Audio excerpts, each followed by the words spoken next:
The snow came in sideways that night, the kind that didn't fall so much as a tack driving hard across the empty streets of Spokane, like the city itself was trying to push everyone indoors and keep them there. It was the kind of cold that didn't negotiate.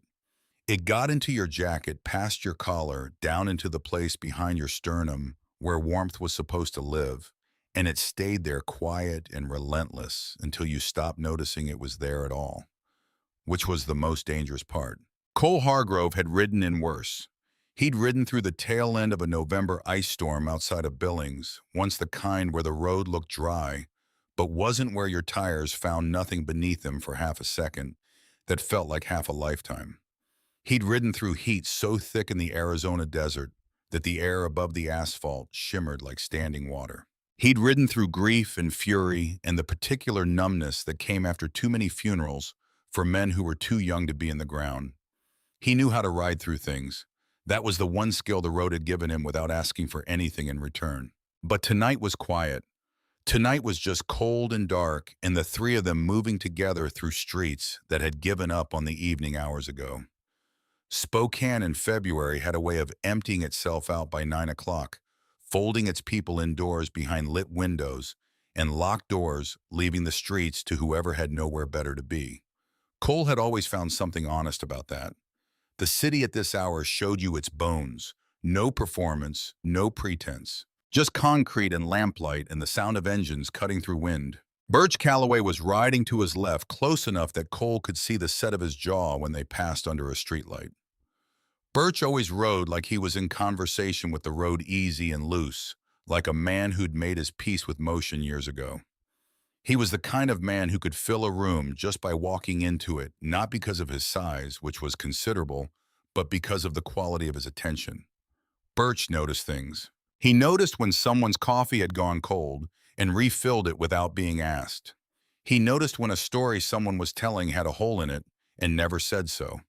He was in all the ways that mattered the kind of person who made the people around him feel less alone simply by being present. But even Birch had gone quiet tonight.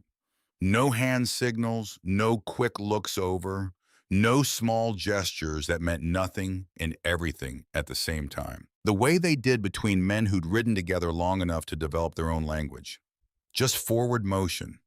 Just the snow and the cold and the three of them holding a steady line down a street that had nothing left to offer the night. Dax Merritt rode to Cole's right. Dax always rode right. It wasn't something they'd ever discussed. It had simply settled into place the way most true things did between them, without ceremony, without announcement. Dax was the kind of man who occupied space differently than other people. Quieter, more deliberate. When Dax Merritt stood somewhere, he didn't just stand there. He held the ground. Cole had seen it 100 times. The way people unconsciously adjusted their path when Dax was nearby. The way a room reorganized itself slightly around him without anyone understanding why. It wasn't menace exactly. It was something older than menace. It was the stillness of a man who had already decided long ago that he would not be moved. Dax spoke less than anyone Cole had ever known, and every word he used had been weighed first, turned over, examined for necessity before it was released. In 16 years of knowing him, Cole had never once heard him say something he didn't mean. They were heading back from nothing important. A run that had turned into a late dinner at a place outside of town that kept the kitchen open past 10, the kind of place where the coffee was strong and the pie was extraordinary, and the waitress knew their names and didn't ask questions. They did this sometimes, just rode, just moved, because some evenings the clubhouse felt too still, and the road felt like the only answer to a question none of them had words for. Cole had been riding for 20 years, and he still couldn't explain it to someone who didn't already understand. The road didn't fix things. It didn't solve anything. But it gave you motion when the alternative was sitting still with whatever was pressing down on you, and sometimes motion was enough. He almost missed her. That was the thing he would come back to later in the quiet hours, when the clubhouse was still, and the others were asleep, and he sat with whatever was left of the evening. He almost missed her. The shape was so small against the base of the dumpster, tucked into the angle where metal met concrete, that his brain had already filed it away before his eyes had finished processing it. Fabric. old fabric, a bundle of something left out by whoever had given up on it. Spokane had corners like this, places where the discarded things of the city collected. His brain said nothing. His brain said, keep riding. But his hands didn't listen. He was braking before he understood why. Not hard, not dramatic, just the gradual slowing of a man whose body had registered something his mind hadn't caught up to yet. The bundle moved. That was it. That was the whole of it. Just the smallest shift, a contraction, like something trying to make itself smaller than it already was. And Cole Hargrove pulled over to the side of the road in the snow and cold of a February night in Spokane because a pile of old clothes had moved, and something in the oldest part of him said, that's not clothes. Birch and Dax pulled up behind him without question. That was another thing about men who'd ridden together long enough. You didn't need an explanation for a stop. If Cole stopped, there was a reason. The reason would reveal itself. They killed their engines, and the night went suddenly very quiet. Just the wind and the distant sound of the city doing whatever the city did when it thought no one was watching.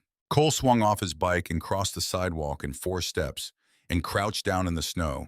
And what he found there rearranged something inside him so completely and so permanently that he would never quite be able to describe it to anyone who asked. A girl. Small, 10 years old maybe, though she looked younger in the way that children who haven't been eating look younger, the cheeks too hollow, the skin too close to the bone underneath. She was curled into herself with the instinctive geometry of someone who had been cold for a very long time and had organized her body around the project of staying warm, arms pulled and knees drawn up, face tucked down. Her jacket was thin, summer weight, the kind of thing you grabbed on your way out the door on an October morning when you thought the cold hadn't fully arrived yet. It had no business being on a child's body in February. Her lips had gone pale. Not the pale of cold exactly, but the pale of a body beginning to make decisions about which parts of itself it could afford to keep warm and which parts it couldn't. Her cheeks were streaked with dried tear tracks that had frozen slightly at the edges. She was trembling, but only barely, and Cole knew enough about cold to know that barely was not a comfort. Barely meant the shivering had been going on for a long time. Barely meant the body was getting tired of the effort. He pulled off his gloves and put his bare hand near her face, not touching just close enough to feel the temperature of the air around her. It was wrong. Everything about this was wrong. "Hey," he said. He kept his voice low and even, the way you spoke to something frightened, something that might bolt if you came at it with too much. "Hey, I'm right here." She didn't answer. Her eyes were closed. Her breathing was there. He could see it shallow and uneven, the rhythm of it slightly off in a way that made his chest tighten. Birch was already moving. Cole heard him behind him, the snap of a saddlebag opening, the rustle of the emergency blanket they kept rolled up behind the tools. Dax hadn't moved toward the girl. He'd moved to the street. He was standing at the edge of the curb with his back to all of them, watching the road in both directions, his shoulders square, his hands loose at his sides. Nobody had asked him to do that. He had simply understood that this moment needed a perimeter, and he had become one. The blanket came over Cole's shoulder, and he took it and shook it open and draped it around the girl's shoulders, tucking it in at the sides, with hands that were steadier than he felt. She stirred at the warmth.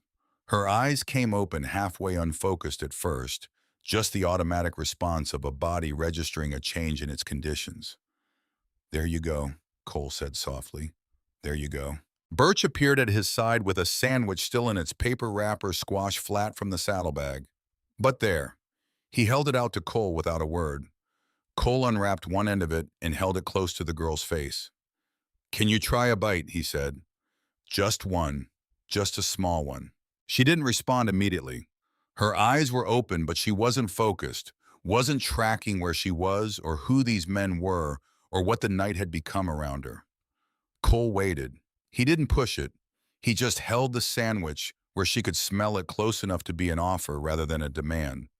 And then her mouth opened, just slightly, just enough. She took the smallest bite imaginable, less than a bite really, just the ghost of one, and then she stopped, and Cole watched her face as the basic animal fact of food registered somewhere deeper than consciousness. She took another bite, larger this time. Then another. Birch let out a breath behind him. Cole heard it and understood it completely.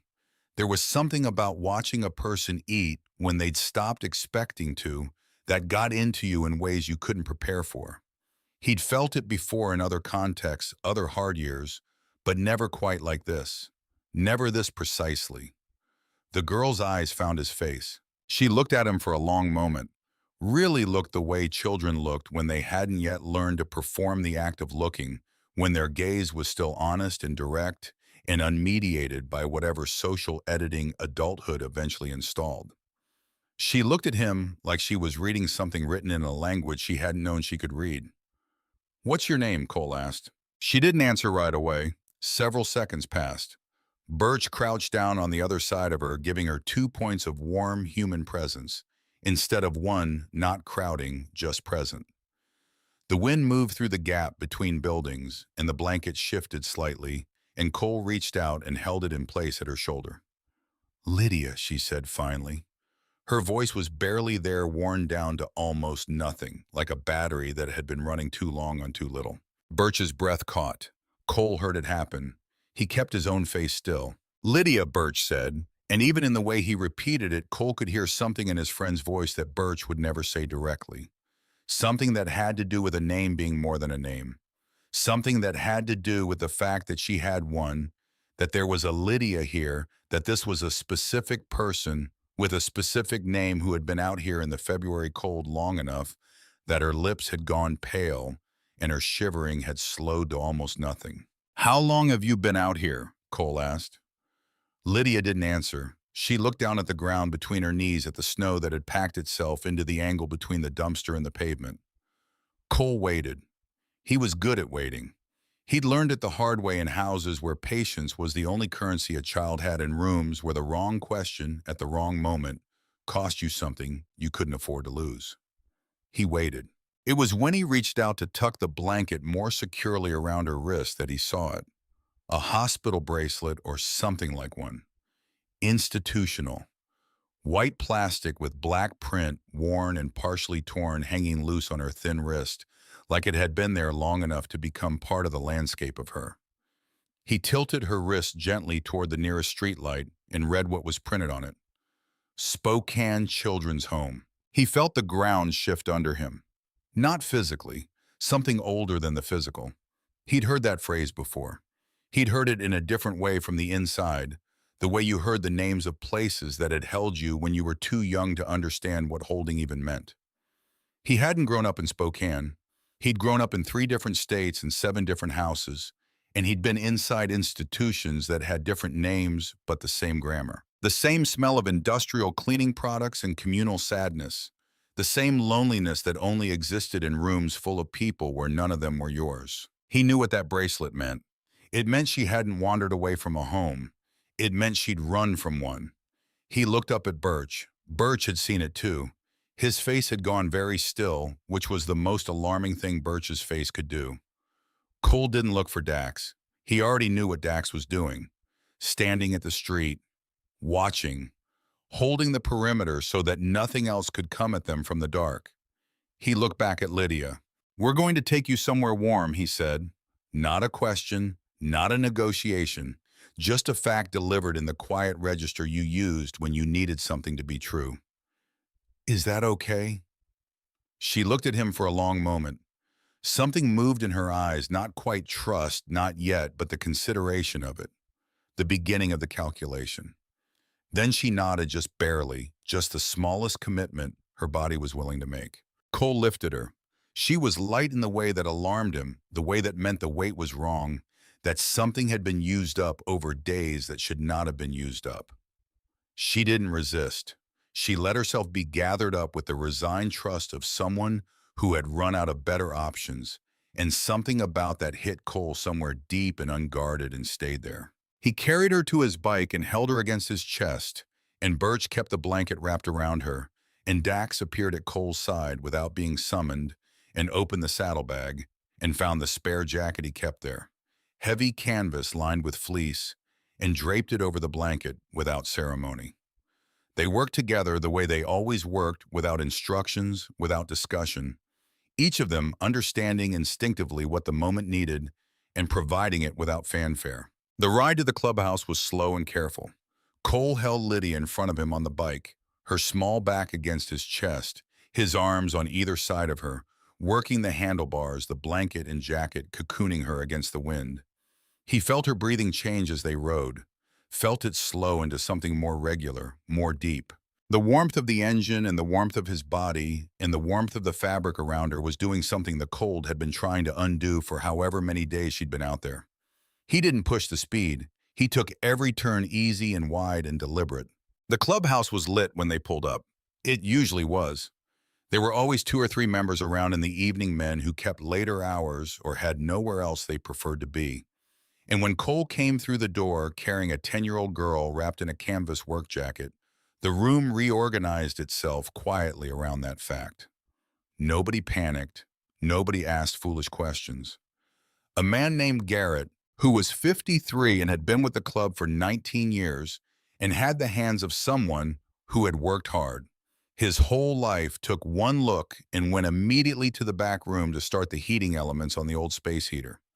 A woman named Phyllis, whose husband was a member and who spent most Tuesday evenings at the clubhouse because she preferred the company here to the quiet of her own house, was in the kitchen before anyone asked her to be. Cole could hear the sound of a pot being put on a burner, the sound of someone beginning to do the most practical and loving thing available to them. He settled Lydia on the couch, the best couch, the long one against the wall that had been reupholstered twice in the last decade, and was the closest thing the clubhouse had to genuine comfort.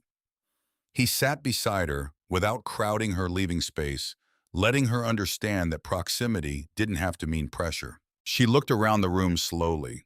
Her eyes tracked the faces, the furniture, the things hanging on the walls, the low light and the worn wood, and the smell of the place, which was coffee and motor oil and old leather and years of people living close together.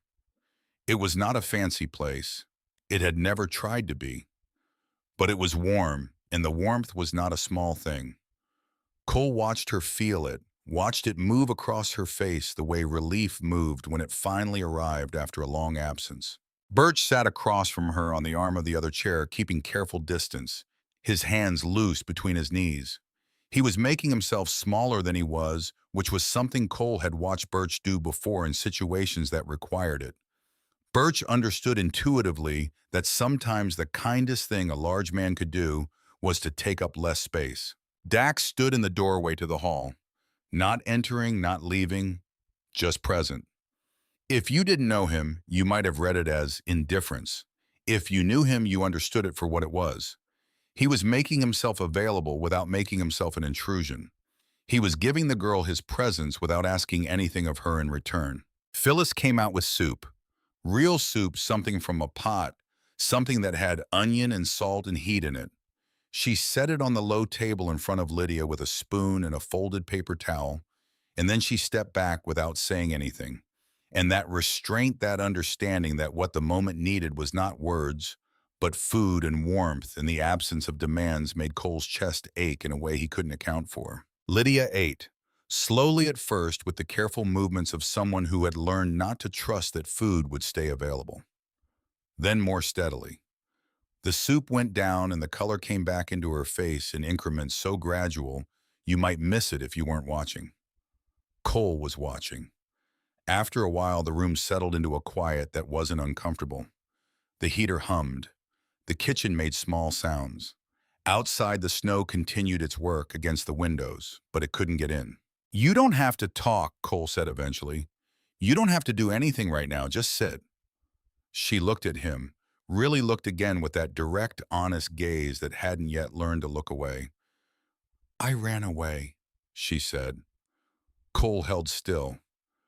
"From the children's home," she said. He nodded once. The room had gone very quiet. He could feel Birch not moving. He could feel Dax in the doorway, the quality of his stillness shifting in a way that only Cole would have noticed. "How long ago?" Cole asked. She looked at her hands wrapped around the soup bowl for warmth. "I don't know. 5 days maybe? Maybe more. 5 days. 5 days in Spokane in February." He did the math without wanting to, and the math was brutal. Why? He asked.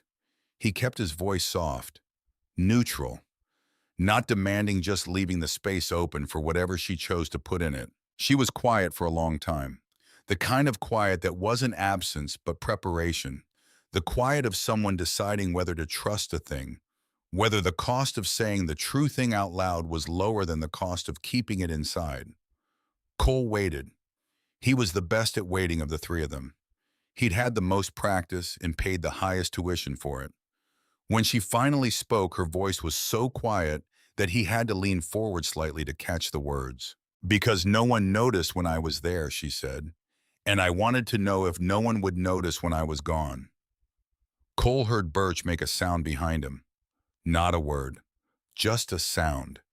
The involuntary sound of a body responding to something that had hit it in a place it wasn't prepared for. Cole didn't make a sound. He didn't trust himself to.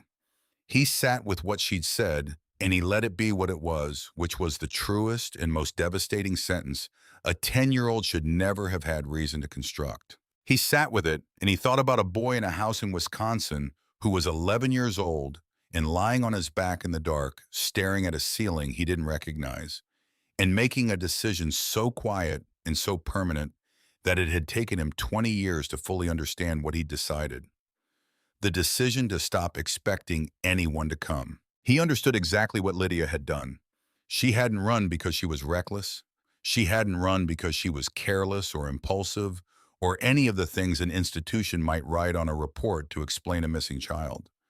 She'd run as an experiment. She'd run to find out if the answer would be different this time. And the answer for 5 days in February had been no. No one had come. No one had looked. Until tonight. Cole Hargrove looked at this girl with her hollow cheeks and her frozen tear tracks and her thin summer jacket and her pale lips that were finally finding their color again in the warmth of the clubhouse couch, and he felt something move through him that he hadn't felt in a long time.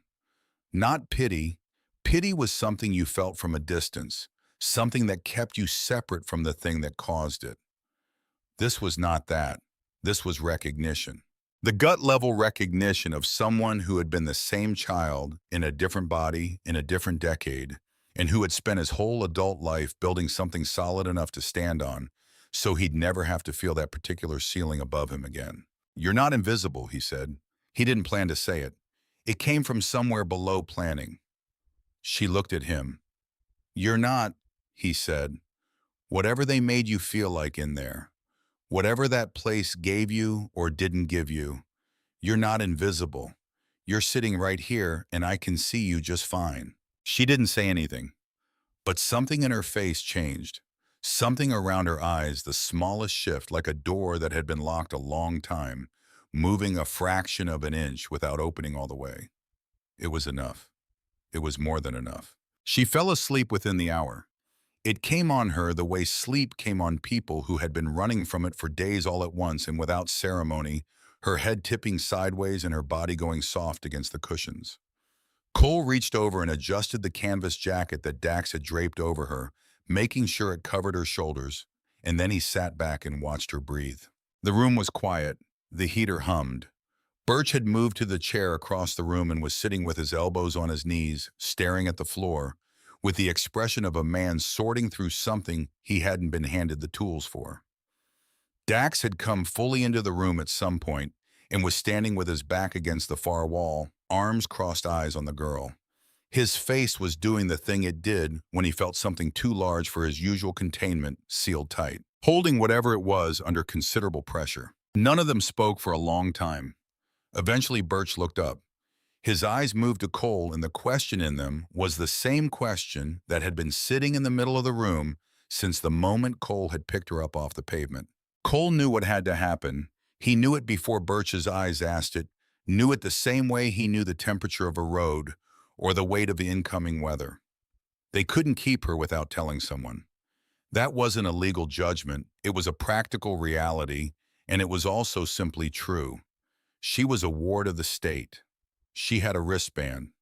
Somewhere in a building across town, a record existed with her name on it. And they had a legal obligation to that record, even if the institution behind it had failed her so completely that she'd run into a Spokane winter rather than spend another night inside its walls. He hated it. He hated every single part of it. But he picked up his phone. He made the call. He kept his voice steady through the whole of it, giving the necessary information to the necessary people. And when he put the phone back in his pocket, he sat for a moment with his hands on his knees and looked at Lydia sleeping on the couch. She had one small hand tucked under her cheek. Her breathing had deepened into something slow and regular that meant she was genuinely fully under, getting the sleep that 5 days on the street had taken from her. He had maybe 2 hours before whoever was coming would arrive. He used them to sit beside her. That was all. He didn't pace, didn't plan, didn't run the angles on what came next. He just sat beside her and listened to her breathe and let himself understand what was happening, which was that this girl had run from a place that couldn't see her and ended up in the hands of 3 men who were already beginning to understand that they were never going to be able to look away. Claire Hendricks arrived just before midnight. She came in a county car, dark blue standard issue, and she was dressed for a night call, practically dark coat and flat shoes and a canvas bag over one shoulder and a tablet in her hand. She was in her mid-30s, and she had the look of someone who had been doing this work long enough to know that what she was about to walk into could be any number of things, and that the only way to handle that was to suspend assumption and deal with what was actually in front of her. Cole respected that before she'd said a word. She took in the 3 of them, the leather and the size, and the general appearance of men who did not look like the conventional setting for a rescued child, and her face registered it and then moved past it without drama. Claire Hendricks, she said. CPS. Cole Hargrove, Cole said. Her eyes moved to the couch, to Lydia still sleeping. She crossed the room and crouched down beside the couch and looked at Lydia for a long time. Not touching, just looking, and Cole watched her face and saw that whatever professional distance she'd constructed over 11 years of this work had not completely insulated her from the sight of a 10-year-old asleep in a motorcycle clubhouse, wrapped in a canvas work jacket because the alternative had been a dumpster in February. She stood and turned to face Cole. "How long has she been here?" she asked. "About 2 hours," he said. "We found her around 10. Got her warm, got some food in her, then called." "She was conscious when you found her?" "Barely. She came around quickly once we got her inside." Claire wrote something on her tablet. "You said she indicated she'd been outside for approximately 5 days. That's what she told us." Claire's jaw tightened, brief, barely visible, but Cole caught it. "And the children's home didn't report her missing." It wasn't a question. Cole answered it anyway. "I don't know what they reported. I know no one came looking." The room was quiet. Birch hadn't moved from his chair. Dax was still against the far wall, still and watchful. Claire looked at the wristband on Lydia's wrist, still visible below the edge of the jacket. She looked at it for a moment longer than she needed to for purely informational purposes. "She has to come with me," Claire said.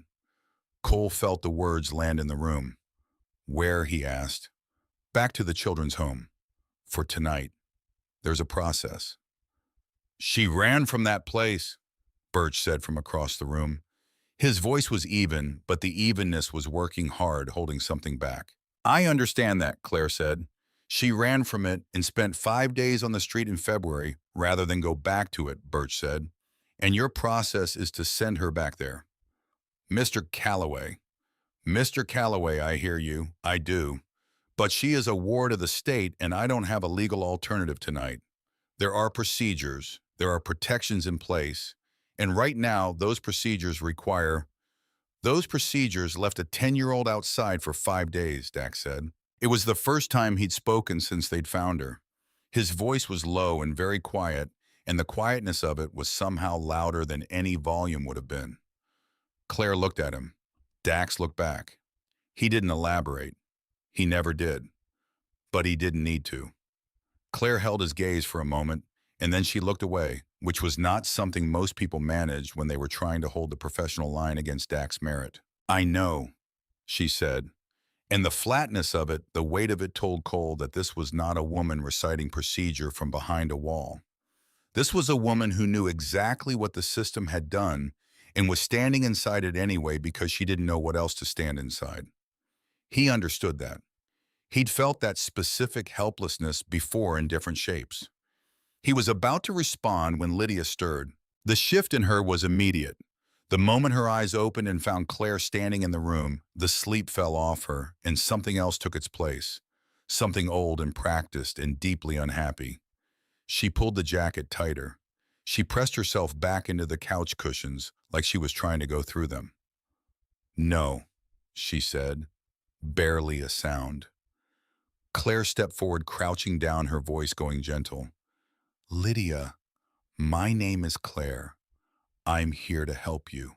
"No!" Louder this time. "I don't want to go back." "I know, but right now, no." Lydia's voice broke on the word. Her eyes came up past Claire and found Cole, and what Cole saw in them hit him somewhere below the ribs and stayed there. It was the look of someone who had extended trust at enormous personal cost and was watching it be revoked by forces larger than any of the individuals involved. It was the look he had given people as a child when the fourth home and the fifth home and the sixth home ended the same way as all the others. The look that asked, "Why did I let myself believe this time would be different?" She reached for him. Her small hands found the front of his jacket and held on, not frantically, not with a wild grip of panic, but with the particular grip of a child who has already understood that asking doesn't work and has moved on to simply refusing to let go. "Please," she said, "please don't let them take me." Cole looked at her hands on his jacket. He looked at her face. He looked at Claire standing to his left, doing the thing that was required of her by 11 years of a job that hadn't insulated her from this moment, even if it had made her responsible for executing it. He looked back at Lydia, and he did the hardest thing he'd done in a long time. He covered her hands with one of his gently and held them for a moment and said, "Look at me." She did. "I'm not disappearing," he said. "You hear me? This isn't me walking away. This isn't over. I don't know how yet, and I'm not going to make you a promise about the shape of it tonight. But I am telling you that I see you. I've seen you since the minute I found you on that street, and I'm not going to stop." Her breath was coming in uneven increments. Tears had started, not the theatrical tears of a child trying to achieve an outcome, but the quiet ones that came when a body ran out of the energy to keep feeling something privately. "I don't know if I can believe that," she whispered. "You don't have to yet," Cole said. "You just have to get through tonight." A long moment passed, long enough for Cole to feel every second of it against his skin. And then slowly Lydia's hands released his jacket. She stood. She was shaking, and it wasn't from cold this time. Dax appeared at the edge of Cole's vision, and he was holding Lydia's thin summer jacket, the one she'd been wearing when they found her, which someone had quietly dried and warmed near the heater. He crossed to her and held it out, and she looked at him for a moment, and then turned and let him help her put it on. He did it without speaking, just efficiently and gently, and then he stepped back. Claire moved to Lydia's side. "Ready?" Lydia didn't answer. She just looked at Cole one more time. He held her gaze, and he nodded once, and he tried to put into that single movement everything he didn't have language for.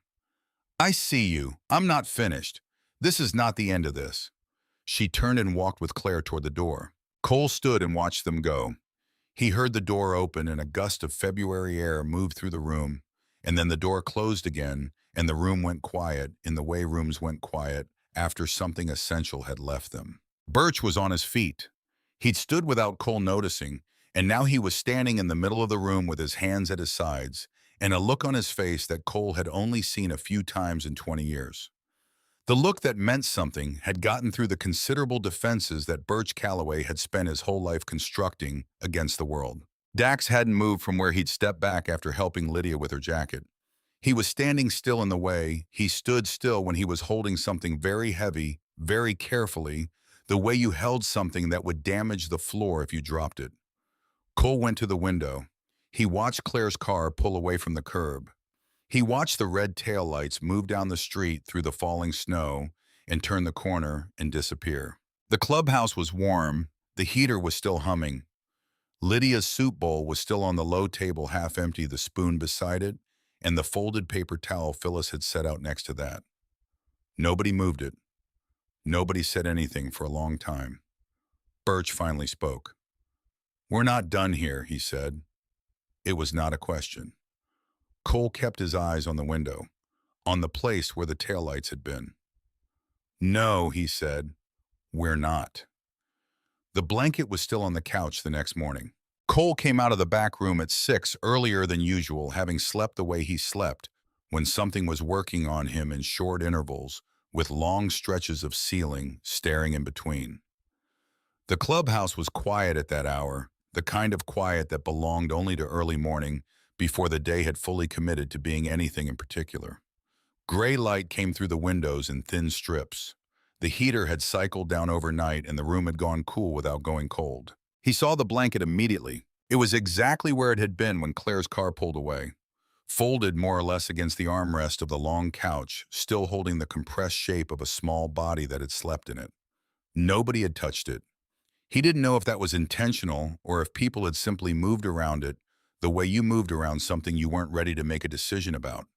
Either way, it was there. And looking at it did something to the inside of his chest that he wasn't prepared for at 6 in the morning on 4 hours of bad sleep. He made coffee. He stood at the kitchen counter and listened to the machine work and looked at the wall and did not think about anything specific, which was a skill he developed over years of mornings that required him to be functional before he was ready. You didn't think about everything at once. You thought about the coffee first. Then you thought about what came next. Birch came in 20 minutes later. He looked like he'd slept about as well as Cole had, which was to say not particularly. He poured himself a cup without speaking and stood on the other side of the counter, and they drank in silence for a while, in the way men who had known each other long enough sometimes communicated best. Dax arrived 20 minutes after that. He appeared from the back hallway, and Cole could tell by the economy of his movements the specific way his body carried itself when it had been awake too long that he hadn't slept at all, or had given up on the attempt early enough to make the distinction irrelevant. He poured coffee, turned, leaned against the counter, and looked at the couch from across the room. At the blanket. None of them said anything for another few minutes. The coffee was strong, the way clubhouse coffee was always strong at that hour, and Cole drank it anyway because the familiar taste of it was what the morning required before anything else could happen. It was Birch who finally said what all three of them had been sitting inside since the taillights of Claire's car had disappeared around the corner. "We can't just leave it here," he said. He wasn't talking about the blanket. Cole set his cup down. "I know." "5 days," Birch said. "She was out there 5 days and they didn't send anyone." "I know. And we just handed her back to them." Cole looked at him. "We called it in because not calling it in would have made things worse for her long term. You know that. Knowing it doesn't make it sit better." "No," Cole agreed. "It doesn't." Dax walked out of the kitchen and into the main room without a word. He stood in front of the couch for a moment.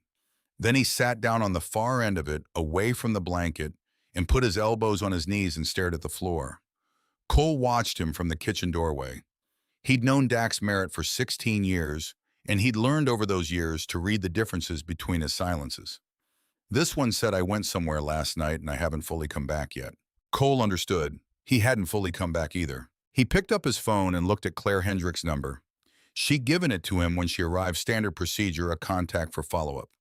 He looked at it for a moment. Then he put the phone back in his pocket and decided that before he called anyone, he needed to understand what he was actually asking for. Asking was one thing. Asking with intention, asking with a plan, asking in a way that moved something forward rather than just expressing how he felt about a situation he hadn't caused, but had somehow become responsible for. That was something different. He went and sat with the others, and they worked through it not formally, not with anything resembling a structured conversation, but the way the three of them had always worked through things in fragments, in long silences between building towards something without announcing they were building toward it. Dax was the one who went to the children's home first. Cole found out about it after the fact, which was typical of Dax, who had never in 16 years asked permission to do a thing he'd already decided to do. He went on the morning of the second day. He didn't call ahead. He simply rode over and walked inside and asked to see Lydia.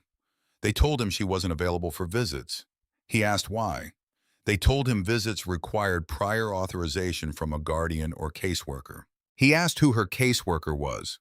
They told him that information was confidential. He asked if they could at least confirm that she was there and that she was okay.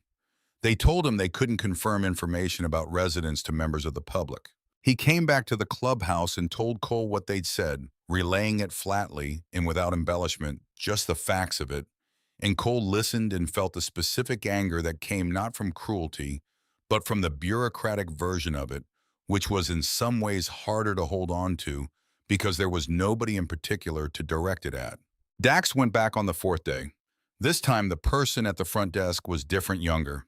And Dax, who did not naturally present himself as a man you told no to without some consideration of the consequences, had perhaps not modulated himself as carefully on the second visit as the first. The person called their supervisor. The supervisor told Dax that if he returned without a court-authorized relationship to the child, they would contact law enforcement. He came back and Cole saw it in his face when he walked through the door, the expression of a man who has been stopped not by force but by paperwork, and who finds that more infuriating than force because he knows how to handle force. Paperwork was different. Paperwork had no pressure points. Birch, meanwhile, had been on the phone. This was Birch's mode when he was working a problem, not physical action but information gathering, calling people, working angles, finding out what the actual shape of a thing was before trying to move it. He knew a man who'd done some family law work, not a close friend, an acquaintance from years back who owed him a favor from a situation that didn't require elaboration. He called in the favor and got 40 minutes on the phone and came back to the table with notes. He spread the notes out and the three of them stood around the table and looked at them. Foster care application. Background checks for all proposed caregivers. Home visits, minimum 3. Formal interviews with a CPS assessor. Character references. Financial documentation. Criminal history review. A waiting period for the home to be assessed. Court involvement. A judge's approval. How long, Cole asked. Birch looked at his notes. Best case a few months, more likely longer, and that's if nothing goes wrong. Cole looked at the list. It was long and specific, and every item on it was something that could go wrong in a way that applied specifically to 3 men who rode motorcycles and had the kind of past that didn't look uncomplicated on paper, even when the people involved had spent years putting real distance between themselves and what the paper recorded. They're going to look at everything, Birch said. Not just us individually, the club. Let them, Cole said. Birch looked at him. Cole, I said let them. We're not hiding anything. That's not what I mean. I mean they're going to use the club as a concept, not us specifically, the idea of what we are. Cole understood what he meant. He'd understood it before Birch said it. A motorcycle club occupied a specific space in the American imagination, and it was not the space that child welfare courts viewed favorably. It didn't matter what was actually true about these specific men in this specific building.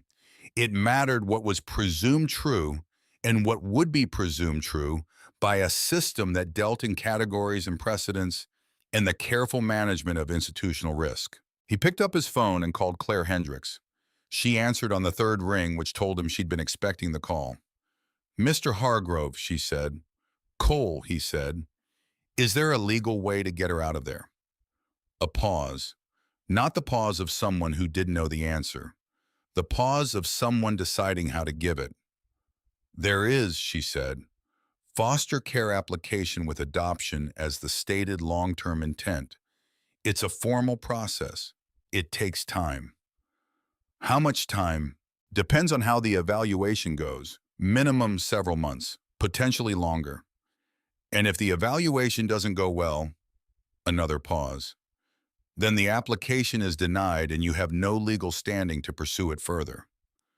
Cole held the phone and looked at the far wall of the clubhouse, at the window through which he could see a thin strip of Spokane Street, gray and empty in the winter light. "What are our chances?" he asked. Claire was quiet for long enough that he knew the nature of the answer before she gave it.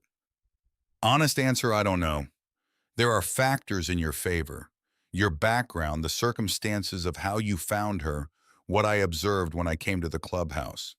But there are factors working against you, and I'd be doing you a disservice if I minimize them.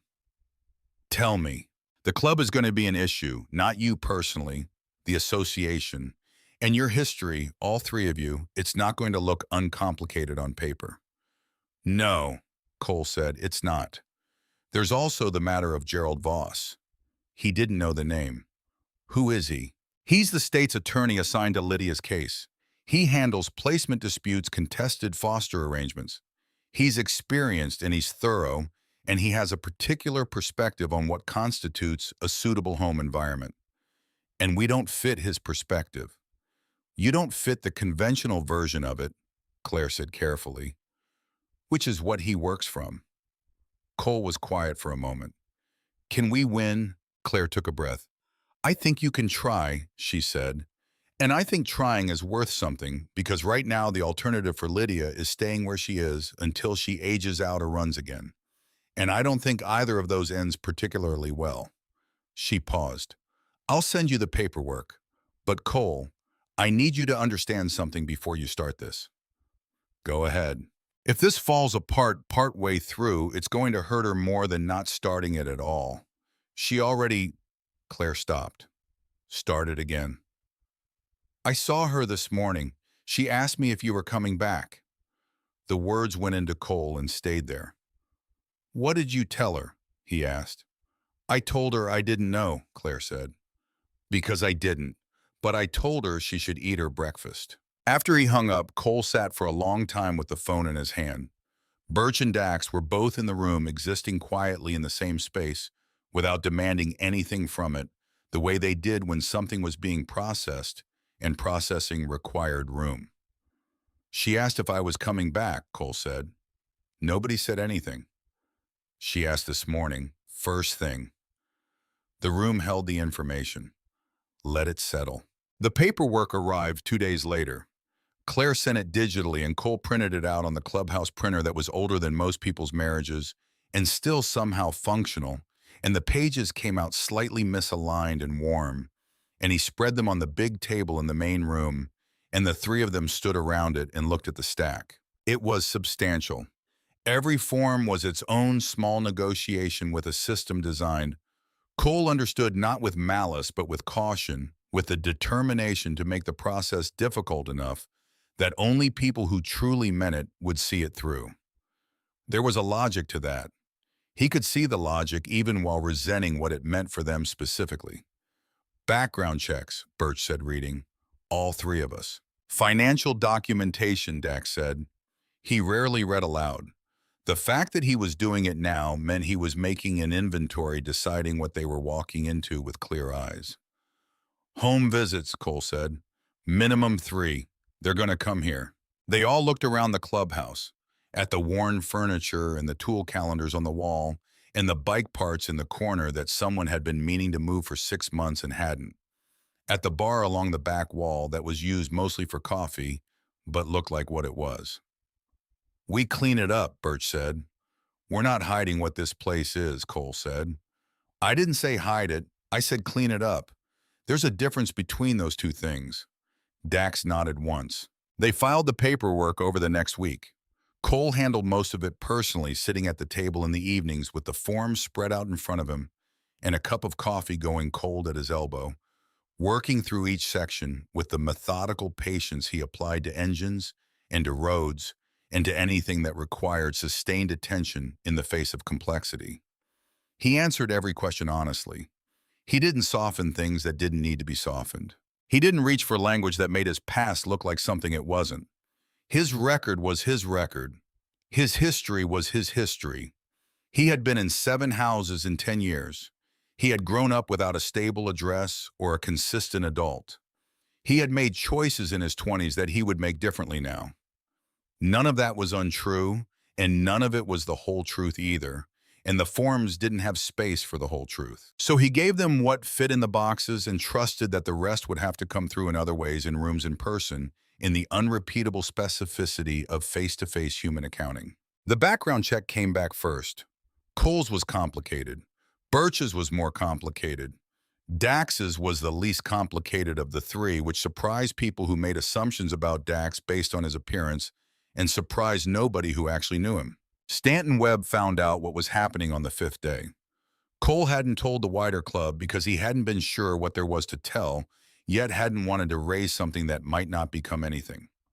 But Stanton Webb had been with the club for 22 years, and he had the awareness of a man who had watched many things unfold in many rooms and had developed a reliable instinct for when something significant was moving through a space, even when it was moving quietly. He came to Cole on a Thursday evening and sat down across from him at the table where the paperwork was spread out and looked at it for a moment without touching it. "The girl," he said. Cole looked at him. "Yeah." Stanton nodded slowly. He was 62, and he had the face of someone who had lived outdoors for most of his life, deeply lined, weathered in a way that had stopped being aging and had become something more like topography. He'd been sober for 14 years, and he spoke with the measured quality of a man who had learned through hard experience to mean every word he said. "What do you need?" Stanton said. Cole looked at him. "I don't know yet." "When you know," Stanton said, "tell me." He got up and left. That was all. Cole sat and looked at the paperwork and felt the weight of the club behind him in a way that was different from the usual weight, less about solidarity in a conflict and more about something quieter and more essential. Something that had to do with people who had built their own definition of family, choosing to extend that definition without being asked. The first home visit happened on a Tuesday. Claire brought a colleague, a woman named Patricia, who said very little and wrote a great deal on her notepad, and they walked through the clubhouse with the careful attention of people looking for specific things in a specific order. Cole walked with them. Birch had organized the front room and cleared the bar area and moved the bike parts, and the place looked, if not domestic, then at least functional and deliberate. A place where people lived and worked and had made intentional choices about their environment. Claire's face gave away nothing. Patricia's face gave away less. They sat down afterward in the main room and went through a list of questions. They asked about sleeping arrangements, about the plan for school enrollment, about income sources, about health care, about how the environment would change to accommodate a child. Cole answered everything. Birch answered the questions directed at him. Dax answered his with the minimum number of words that constituted a complete and honest answer, which was his approach to most questions, and which Cole hoped read as quiet competence rather than evasion. When they left, Cole sat at the table and tried to read what had just happened, and found he couldn't. It was Birch who said what neither of them wanted to articulate. "We don't know how that went." "No," Cole said. "Could have been worse," Birch offered. "Could have been better," Dax said. They sat with that for a while. Inside the Spokane Children's Home, in a room she shared with two other girls, Lydia sat at the narrow window every afternoon and looked out at the street below. The view was not much. A parking lot, a sidewalk, a section of road that led somewhere she couldn't see from where she sat. But she looked at it anyway every day at the same time because looking at it was the closest thing she had to doing something. She kept a piece of paper in her pocket. She'd written the address on it the morning after she arrived back carefully from memory, reconstructing it from the street sign she'd seen when Claire's car had driven her away from the clubhouse. She didn't know if she had it exactly right. She kept it anyway, folded small and flat in the front pocket of her jeans, and she touched it sometimes without taking it out just to confirm it was still there. A girl named Sarah, who slept in the bed across from hers, had noticed. "Who are you waiting for?" Sarah asked one afternoon, watching Lydia at the window. Lydia thought about how to answer that. "Someone who made a promise," she said. "People break promises," Sarah said.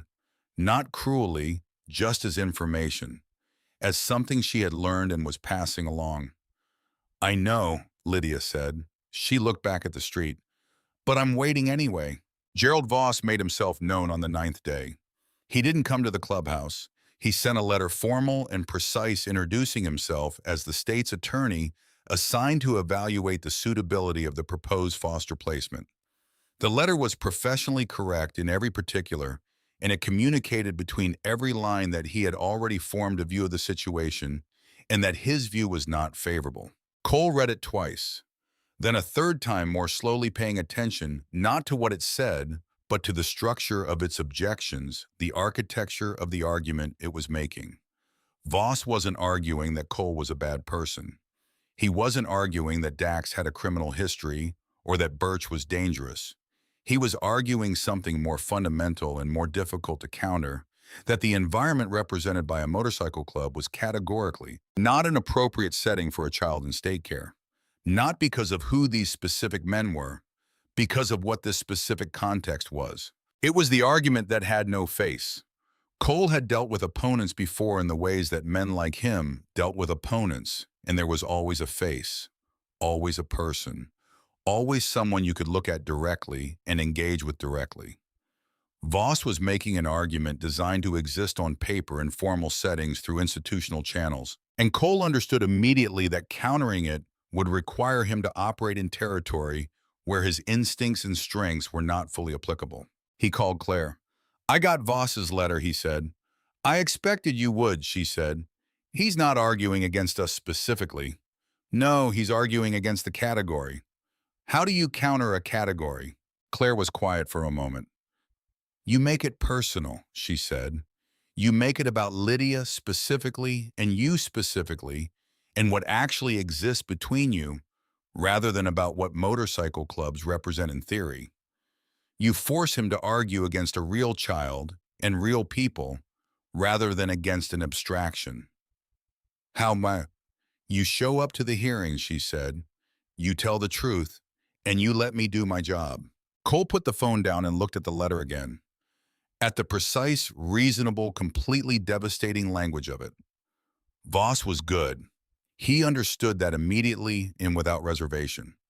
Voss was the kind of good that came from believing in what you were doing, and that was the hardest kind of fight because it didn't have the weakness that cynicism had. It was on the 11th night with the hearing 4 days away that Claire called at 10:30. Cole was still up sitting with the paperwork going through it again for the fourth time, looking for things he might have missed or phrased better. He answered on the first ring. "There's a problem," Claire said, and the way she said it told him the problem was real before she'd named it. "Tell me."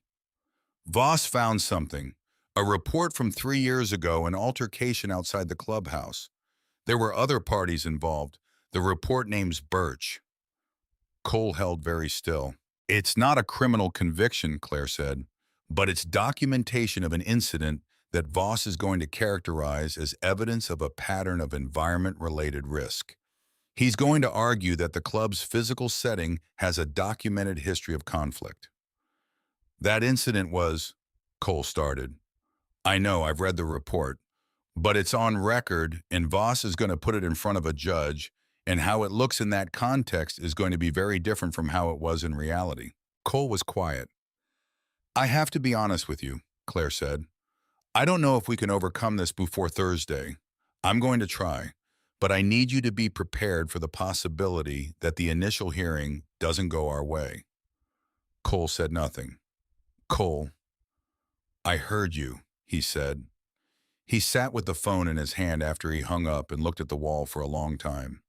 Then he got up and went to find Birch. He found him in the back room, sitting on the edge of the bunk with something in his hands that he put down when Cole came in. He looked at Cole's face and understood that what was coming required his full attention. Cole told him. He said it straight the way he said things that needed to be said straight, without softening the edges, because Birch deserved the full shape of what they were dealing with. Birch listened. His face went through several things and settled on something close to expressionless, which was never a good sign with Birch. He was quiet for a long time after Cole finished. "If I pull my name off the application," he said finally, "it removes the incident from the equation." Cole looked at him. "Without my name on it, Voss doesn't have that documentation to work with. You and Dax move forward with a cleaner record." "No," Cole said. "It's a practical solution." "No," Cole said again. It's not happening. Cole, if this fails because of me, it's not going to fail because of you, Cole said. And if it does, that's not on you. That's on a system that would use a 3-year-old incident report to keep a 10-year-old girl in a place she ran away from.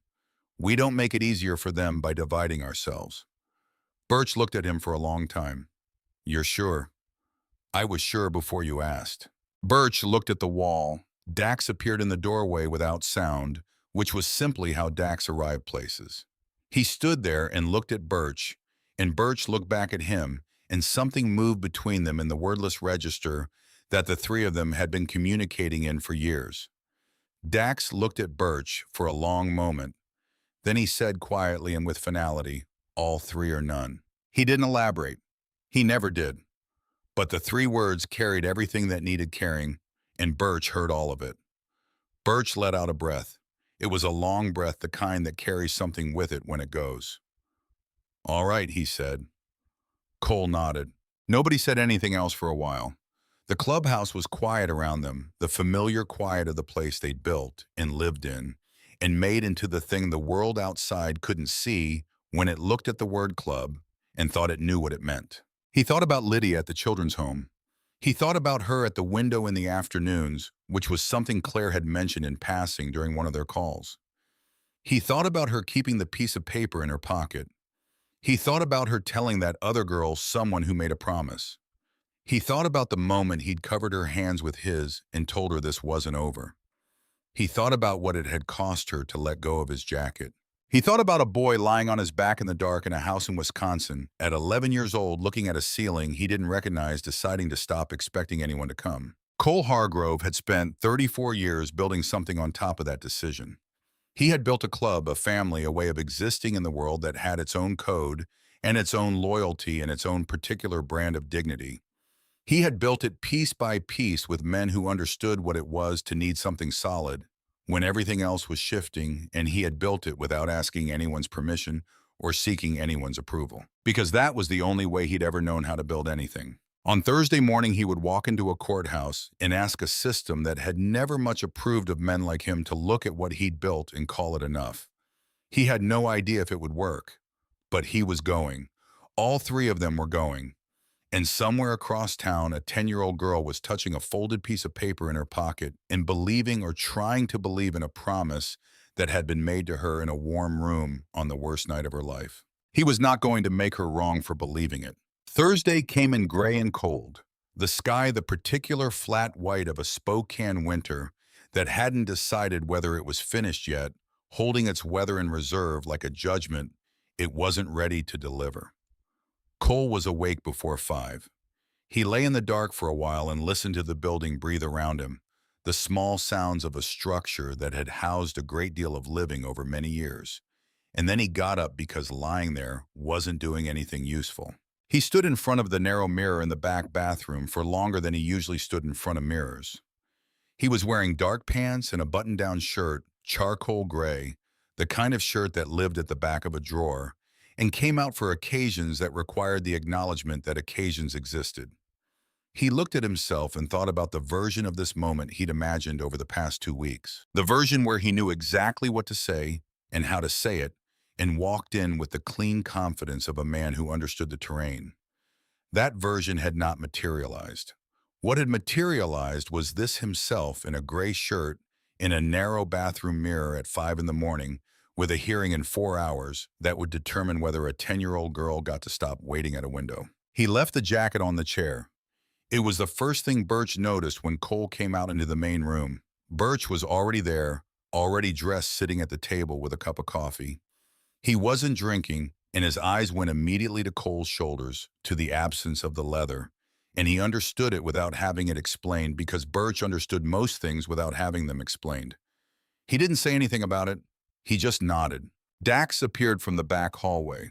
Cole could tell by the economy of his movements, the specific way his body carried itself, when it had been awake long enough that it had stopped asking for rest and simply continued that he hadn't slept. He poured coffee, turned, looked at Cole, looked at the empty chair where the jacket usually lived, and nodded the same way Birch had nodded. They drank without speaking. The morning held itself in the winter stillness that Spokane did better than anywhere Cole had ever been. In 3 hours and 40 minutes, they would walk into a building and ask a stranger to look at their lives and find them sufficient. Cole was rinsing his cup when he heard the sound outside. Not engines. The absence of engine sound was the first thing he registered, which meant people on foot, which meant something deliberate rather than incidental. He crossed to the window and looked out. They were already there. 15 of them, maybe more, standing along the sidewalk in a line that extended from the clubhouse door to the corner of the building. Not moving, not talking, just standing in the early morning gray with their hands at their sides, dressed in the cleanest versions of themselves, which meant leather and denim and work boots, but worn with a particular intentionality, a care that communicated itself even at this distance. Stanton Webb was at the front, closest to the door, his lined face and silver hair making him look in this light like something that had been standing in one place long enough to become part of the landscape. Cole pushed through the door. The cold hit him. He stood on the step and looked at the line of them and didn't say anything immediately because what was happening in his chest made speech temporarily complicated. He knew these people. He knew their histories and their failures, and the specific shapes of what each of them had had to overcome to be standing on a sidewalk at 5 in the morning in February. He knew who among them had lost children of their own, who had grown up the way he'd grown up, who had built their lives on foundations the world had tried to tell them weren't valid. Stanton Webb stepped forward. "You didn't think we'd let you walk in there alone," he said. It was not a question. Cole looked at him. He still didn't fully trust his voice. He nodded. Stanton clapped a hand on his shoulder once solid and stepped back into line. They rode to the courthouse together, not loudly, not with the kind of presence that announced itself and demanded attention. Just 15 motorcycles moving through the early streets of Spokane in a line deliberate and quiet. Cole at the front of them, with Birch to his left and Dax to his right. The same formation they'd held on the night they found Lydia, the same geometry, as if the world had a grammar it returned to when something important was happening and needed to be witnessed. They parked. They walked in together. Cole heard the sound their collective footsteps made in the marble corridor of the courthouse and thought about how institutional spaces were built to make you feel small. The ceilings too high and the walls too hard and the light too uniform. Everything constructed at a scale that reminded you the institution was larger than any individual standing inside it. He walked in anyway. The courtroom was smaller than he'd expected. That was always the thing about the rooms where important things happen. They were never as large as the importance suggested they should be. Wooden benches, high windows letting in the flat winter light, the judge's bench elevated at the front with the particular authority of elevation, a state seal on the wall, the smell of old paper and central heating and decades of consequential decisions. Claire was already there, seated at the table to the left, a leather folio open in front of her, and a pen in her hand that she was holding but not using. She turned when she heard them file in, and her eyes moved across the group of them with an expression that was difficult to read, but that contained, Cole thought, something that was not entirely professional. He sat at the front table with Birch and Dax on either side. The rest of the club filled the benches behind them. Nobody spoke. The room had that courtroom quality of suspended time, of a space holding its breath until the official business of breathing could begin. Gerald Voss arrived 2 minutes before the scheduled start.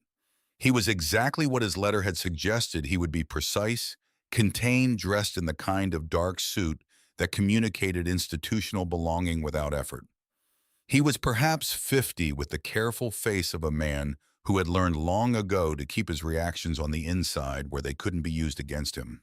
He carried a leather briefcase that he set down with the efficiency of someone who had done this in this room, and rooms like it many times, and who moved through the furniture of this particular theater without having to think about where things went. He glanced at Cole when he sat. A brief glance, professionally neutral, the kind that took inventory without appearing to. Cole looked back and held it. Voss looked away first, not from intimidation, but from the simple discipline of a man who didn't spend unnecessary energy on things that weren't yet required of him.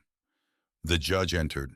She was older than Cole had expected, mid-60s perhaps, with silver hair cut short and reading glasses on a chain around her neck, and the quality of stillness that belonged to people who had spent decades in rooms where other people were not still.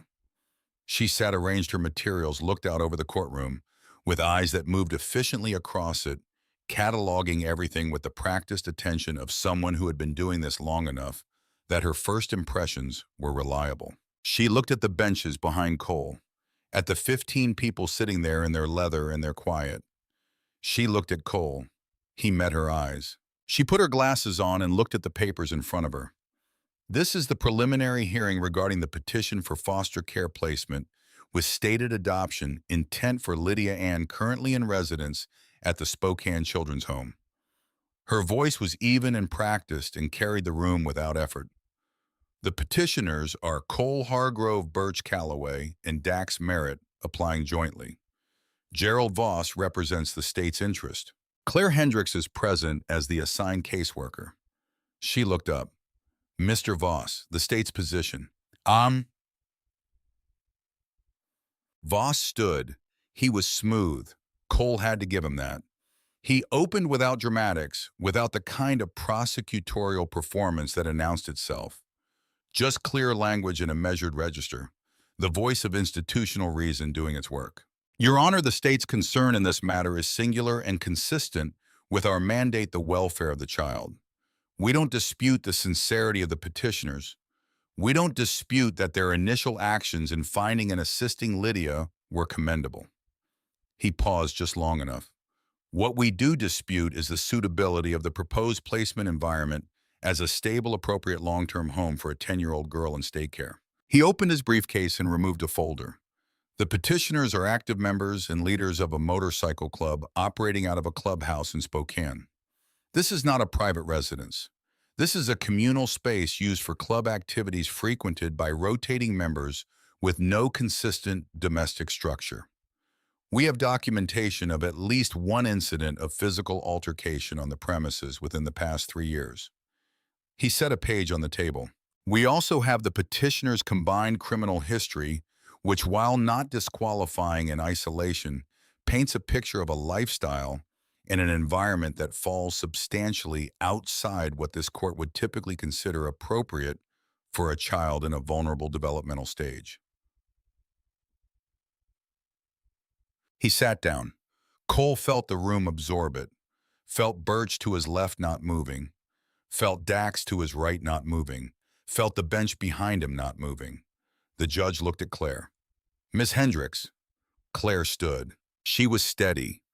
Cole had watched her be steady in various circumstances over the past 2 weeks, and he had developed a genuine respect for her version of it, which was not the steadiness of someone who felt nothing, but the steadiness of someone who felt things and had decided to function in spite of them. Your Honor, I've conducted this assessment personally.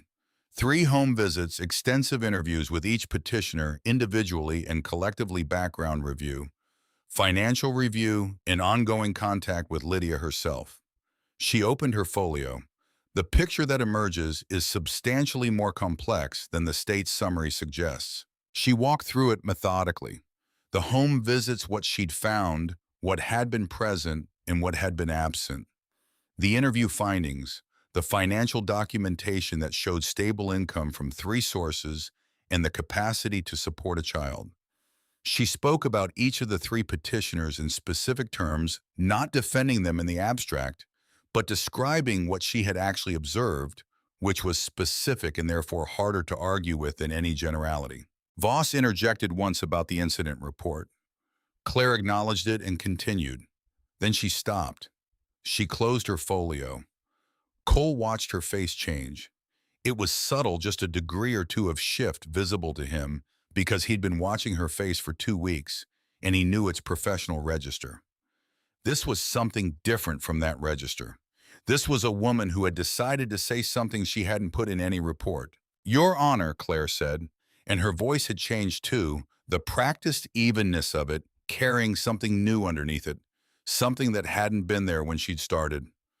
I've been doing this work for 11 years. I've processed more placements than I can count. I've written reports on homes that looked perfect on paper and turned out to be anything but. And I've written reports on homes that looked wrong on paper and turned out to be the best thing that ever happened to a child. She paused. What I observed in that clubhouse was a group of people who, when they found a child in danger, stopped. Didn't calculate the risk, didn't weigh their options, stopped. And since that night, they have done everything within and beyond the requirements of this process to demonstrate that stopping was not a moment of impulse, but a statement of intention. Voss was on his feet. Your Honor, Miss Hendricks is offering editorial opinion rather than assessment findings. I'm offering context, Claire said. And she didn't look at Voss when she said it. She kept her eyes on the judge. And I want to put one more thing on record, Your Honor. Lydia has been at the Spokane Children's Home for 14 months. In 14 months, not one person from that institution noticed when she left. She was gone for 5 days in February before anyone outside of these three men took any action. If we're discussing what constitutes a suitable environment, I think that context is directly relevant. She sat down. The room was very quiet. Voss began to compose a response, and the judge raised one hand not sharply, just firmly, and he stopped. Mr. Hargrove, the judge said, the petitioners have an opportunity to speak. I'd like to hear from you directly. Cole stood. He had thought about this moment for 2 weeks. He had turned it over and looked at it from different angles and considered what to say and how to say it, and somewhere in the middle of that process, he had arrived at the understanding that the version of this that worked was not the version where he'd prepared a speech. The version that worked was the version where he simply told the truth, because the truth was the only thing he had that Voss couldn't file a motion against. He looked at the judge. I grew up in foster care, he said. 7 placements in 10 years across 3 states. Some of those homes were decent. Most of them were the kind of place where you learned very quickly that you were a category rather than a person, where you understood that the people responsible for you were managing a situation rather than raising a child. He paused. I know what that feels like. I know it not as a concept, but as a physical memory. The specific quality of a room that houses you but doesn't belong to you. The way you learn to take up as little space as possible because taking up space leads to consequences. The way you stop telling people things because telling people things has never once produced a result you could rely on. The courtroom was very quiet. I stopped expecting anyone to come for me when I was 11 years old, Cole said. That's not a dramatic statement. It's just what happened. I made a decision at 11 that I would stop hoping for a thing that wasn't going to happen, and I made peace with it, and I built my life on top of that decision because it was the only foundation available to me. He looked down for a moment and then back up. What I built is what's sitting in this courtroom, a club that people call unconventional, an environment that doesn't match the template, a group of people who found each other because the conventional options hadn't worked for any of us, and who built something with their own hands that the world hadn't offered to build for them. He looked at Voss briefly, not with hostility, just looked. When I found Lydia, she was curled against a dumpster in February. She weighed almost nothing. Her lips had gone pale and her shivering had slowed, and she'd been out there for 5 days without a single person coming to look for her. He stopped. I didn't stop because I had calculated that it was the right thing to do. I stopped because when I looked at her, I saw myself at 11 years old, lying on my back in the dark in a house in Wisconsin, looking at a ceiling I didn't recognize, having just decided to stop expecting anyone to come. He held the judge's gaze. I stopped because I was the one who came, finally, 30 years later than it should have happened. But I was there and I stopped, and I am not walking away from that. He sat down. The room held what he'd said. Let it exist in the air. Birch spoke next. He was rougher than Cole, less linear, but there was something in the roughness that worked the unpolished quality of a man saying exactly what he meant without the intermediary layer of presentation. He talked about not having planned for this about the night, changing something in him that he hadn't known was available to be changed about what it meant to be willing, even when you weren't ready. He talked about Lydia's face when she'd looked at them in the clubhouse. The way she'd looked at them, like she was deciding whether to spend something she'd been saving for a long time. Dax stood last. The courtroom had the quality of a room that had been listening hard and was now listening harder because Dax's silences when you knew him were eloquent, and his words when he used them carried the weight of everything he hadn't said leading up to them. He looked at the judge for a moment, then he said, "She saved us too." He let that sit. I don't know how to explain that to someone who hasn't felt it. But finding her fighting for her sitting in this room today, it's the most useful I've felt in 20 years. And I don't mean useful to her. I mean useful in the way that makes a life feel like it's pointed at something real. He paused. She's 10 years old, and she's been failed by every institution that was supposed to protect her. We're not an institution. We're just people who stopped. He sat down. The room held the silence for several seconds. Voss rose and made his response. It was technically proficient and professionally sound. He acknowledged the emotional weight of what the petitioners had shared and then systematically returned to the structural argument, the argument about categories and environments, and what a court was obligated to consider versus what it was permitted to feel. He was not wrong about the law. He was not wrong about the process. He was making the argument he believed in, and Cole could see that he believed in it, and that made it harder rather than easier to sit across from. The judge listened. She made notes. She asked Voss 2 questions that he answered carefully and completely. Then she set her pen down. She looked at Claire.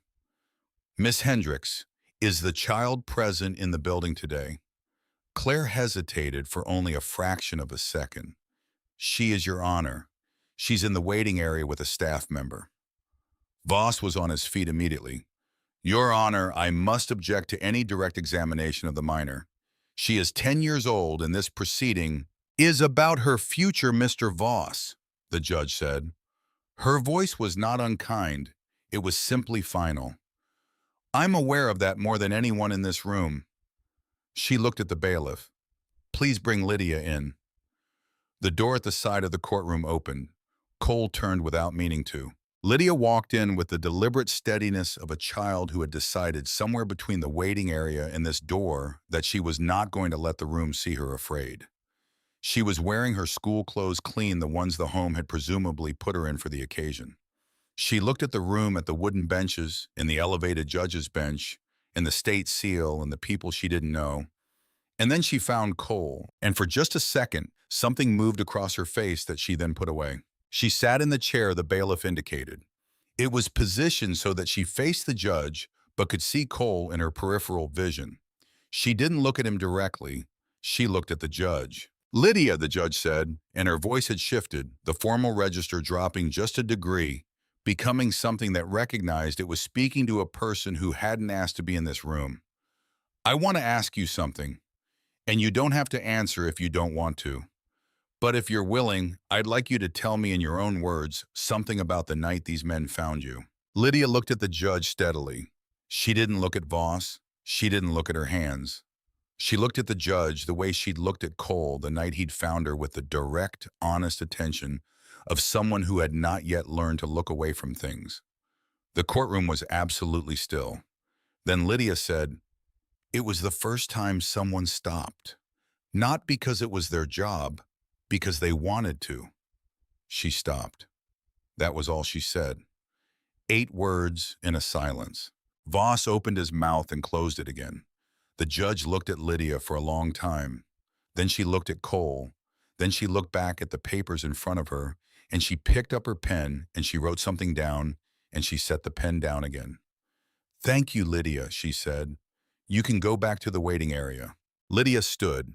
She looked at Cole one more time as she passed the front table, and what she put in that look was something he would carry for the rest of his life. Then she walked back through the door, and the door closed, and the room resumed breathing. The judge took off her glasses and held them in her hand and looked out at the room. "I've been on this bench for 19 years, she said. "I have reviewed hundreds of placement cases. I have heard arguments on every side of every question that this court handles. I want to say something before I give my ruling, which is this: the law gives me specific things to weigh, and I weigh them. But the law also gives me discretion, and I am going to use it today." She looked at Cole. "Mr. Hargrove, what you described is not an argument for unconventional placements as a general principle. It is an argument for the specific situation, this specific child, and these specific people, and that specificity matters to me. She put her glasses back on. However, I am not in a position to grant permanent placement today. What I am prepared to grant is a provisional foster care arrangement beginning immediately with a mandatory review period of 6 months. During that time, Ms. Hendricks will conduct monthly home visits and provide this court with regular progress reports. At the end of 6 months, we will reconvene and I will make a determination regarding permanent placement. She looked at Cole steadily. This is not approval, Mr. Hargrove. This is an opportunity. The difference is important. Approval is what you've earned. Opportunity is what you're being given. What you do with it will determine everything that comes after. She paused. Don't waste it. The gavel came down. Cole sat for a moment without moving. The sound of it was still in the air, or he was still hearing it, or he needed a few seconds to process what had just happened, which was that they had not won and they had not lost. And somewhere in a waiting area across the hall, a 10-year-old girl was about to be told she was going somewhere else. Birch's hand found his shoulder from the left. Dax was still, but the quality of his stillness had changed. It was no longer the stillness of holding something. It was the stillness of something that had been set down. Claire appeared at the table. Her face was doing something complicated. Congratulations, she said quietly. Provisional is real. Provisional is the door. When can we bring her home? Cole asked. This afternoon, Claire said. I'll go get her now. Cole looked at her. Can I come? Claire considered it for a moment. Then she nodded. He left Birch and Dax with the club and rode behind Claire's county car across Spokane to the Spokane Children's Home, a building he had never been inside, but that had occupied a specific geography in his imagination for the weeks since Lydia had been returned to it. It was a two-story structure on the east side of the city, institutional, in the way all such buildings were.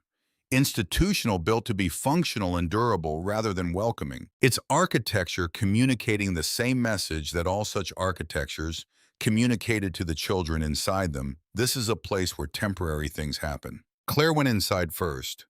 Cole waited in the parking lot. He stood in the cold and looked at the building and thought about Lydia in there. He thought about her at the window every afternoon. He thought about the folded piece of paper in her pocket. He thought about what Claire had told him she'd said to that other girl, someone who made a promise. He had almost broken that promise. He knew it with clarity, not through intention, but through the sheer difficulty of what the system placed between intention and outcome. He had almost broken it through paperwork and timelines, and a letter from a man in a suit who had made a reasonable institutional argument that very nearly prevailed. He had almost broken it through no fault of his own, which was somehow the hardest version of almost breaking something to sit with. The door opened. Lydia came through it first, which surprised him. He'd expected Claire to be in front, expected the institutional geometry of an adult leading a child. But Lydia came through the door first with a backpack over one shoulder that was too small for its contents, things stuffed in around the edges, and a zipper that didn't fully close, and she stopped at the top of the steps and looked at the parking lot and found him. She stood there for a moment. Cole didn't move toward her. He waited. He let it be her move, her pace, her moment to cross the distance on her own terms. She came down the steps and walked across the parking lot and stopped in front of him and looked up at him with an expression that was not quite what he'd expected. He'd expected relief or tears or the overwhelming release of a child who'd been holding something too long and was finally allowed to put it down. Instead, her face was very still, very serious. The face of someone who had been thinking hard for 2 weeks and had arrived somewhere with those thoughts. You came back, she said. I told you I would, Cole said. She looked at him for another moment. I kept the paper, she said. The address, I kept it in my pocket the whole time. Cole's throat tightened. I know, he said. Lydia shifted the backpack on her shoulder. Is it far? She asked. No, Cole said. It's not far. Can we ride? She asked. And then immediately, with the clarifying instinct of a child who understood that context mattered, on the motorcycle, not in the car. Cole looked at her. "You want to ride? I want to see what it feels like," she said. "You told me about the wind." He hadn't told her about the wind, not in so many words. But she'd been in the clubhouse when he'd talked about riding with the others, when the conversation had wandered the way clubhouse conversations did, and she had apparently been listening more carefully than he'd known. He looked at Claire. Claire looked at the sky in the parking lot and the county car, and then at the expression on Lydia's face. She let out a breath. "Helmet," she said, "and slow." There was a spare helmet in Cole's saddlebag. There was always a spare helmet, which was either preparation or habit or some combination he'd stopped distinguishing between.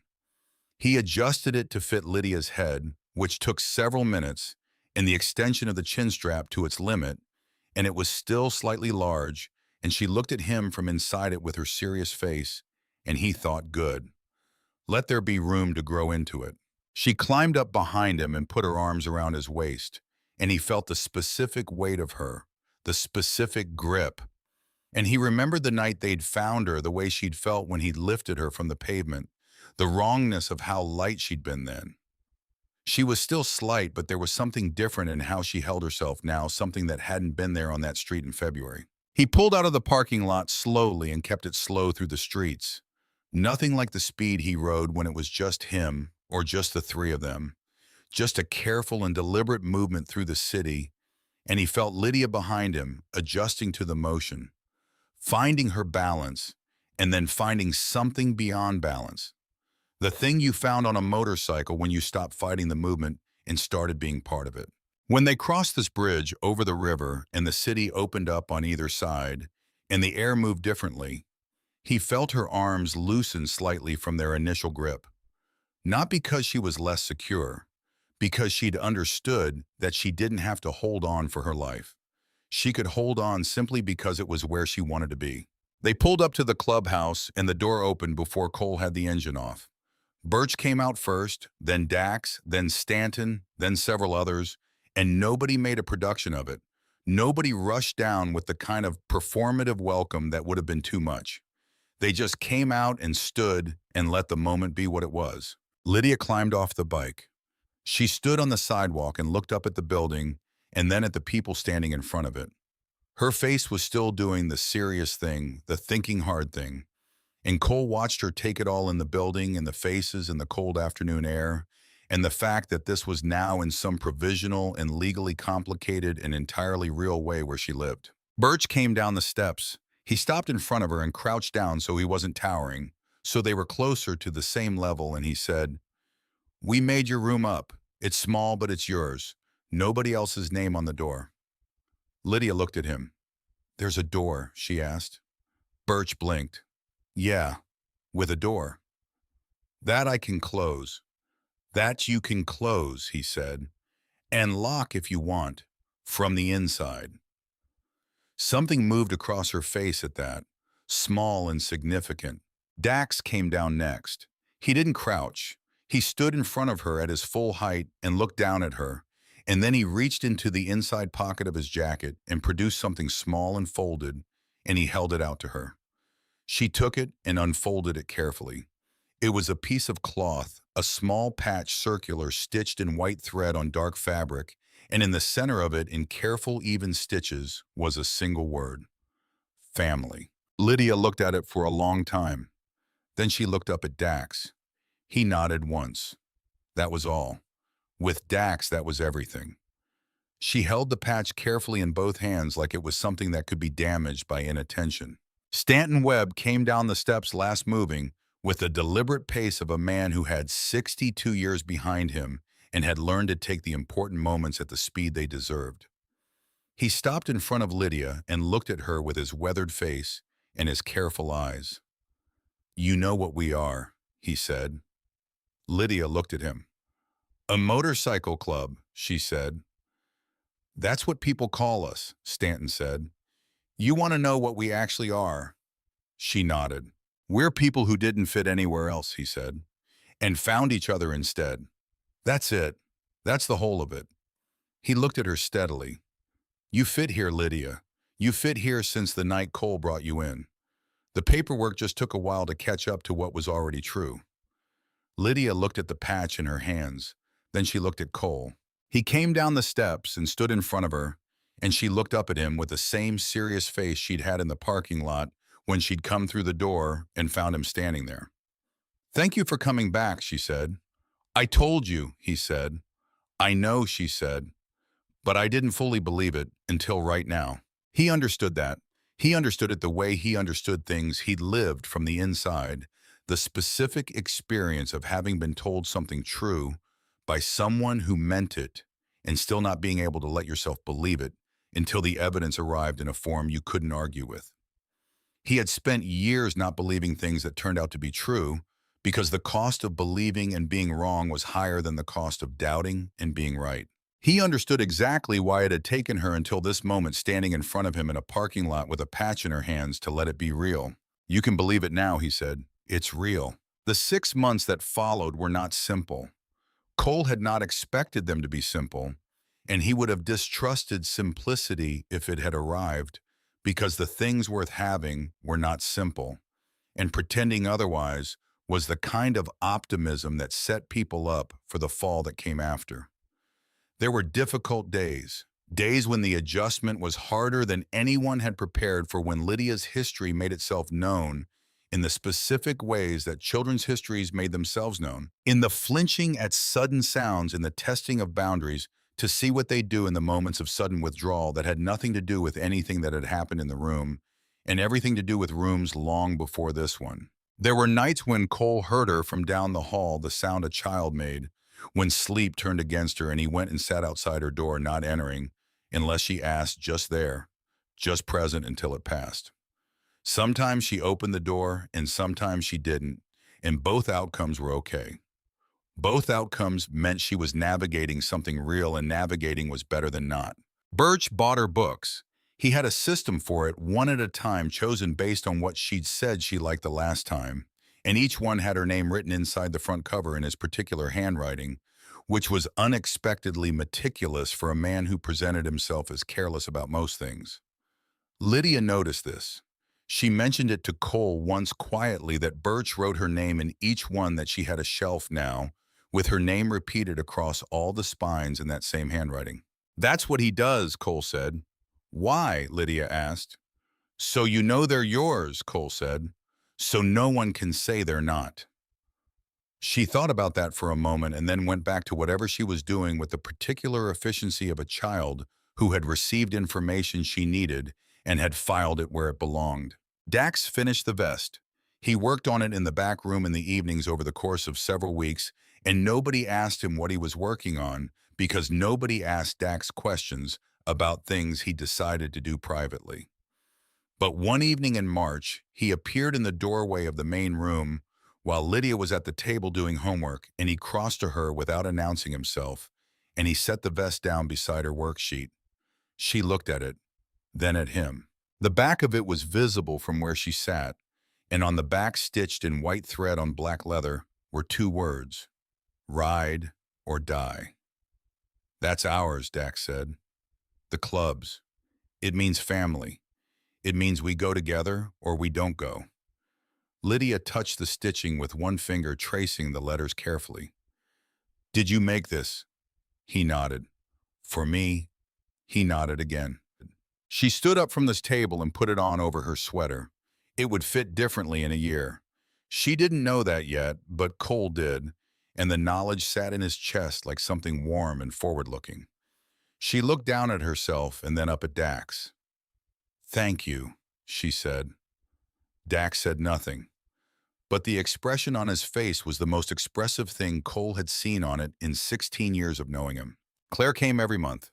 Her visits changed in character as the months progressed, the early ones formal and procedural, the clipboard always in hand, the professional effect maintained and necessary. By the 3rd month, there was something different in how she arrived, less the posture of an assessor and more the posture of someone checking in on people she'd developed a genuine investment in. She stayed longer than required. She stopped bringing her own coffee from the shop down the street and started drinking what was made in the clubhouse kitchen without commenting on it, which Cole considered a form of affection. She and Lydia developed a relationship that existed outside Claire's professional role in the specific jokes that accumulated between people who saw each other regularly in the shorthand of shared references. Cole watched this and was glad for every thread of it, every connection that Lydia accumulated, every person who became real to her, and to whom she became real because that was what he'd been without as a child, and what he understood she'd been without too. And the accumulation of it was not a small thing. It was the foundational thing, the kind that held everything else up. Spring arrived. The snow went the way Spokane snow eventually went gradually, and then all at once, and the streets that had been gray and compressed under winter came back to themselves, and there were mornings when Cole came out of the clubhouse, and the air smelled like the end of something and the beginning of something else. Lydia learned to ride the bicycle that Birch had found at an estate sale and quietly refurbished and left by the door of the clubhouse on a Saturday morning in April without saying anything about it. She found it there, looked at it for a long moment, looked at Birch across the room. Birch shrugged with the elaborate casualness of a man who had spent considerable time on a thing and was pretending not to have done so. She went outside and taught herself to ride it in the parking lot with the focused determination she brought to anything she decided to do. Cole watched from the window. She fell twice, got up both times immediately without drama, without waiting to see if anyone was watching. Just got up. That was Lydia. The hearing reconvened on a Thursday in August, 6 months to the week from the provisional ruling. The sky was different this time, summer blue and high and wide, the kind of sky that belonged to the version of Spokane that existed on the other side of winter.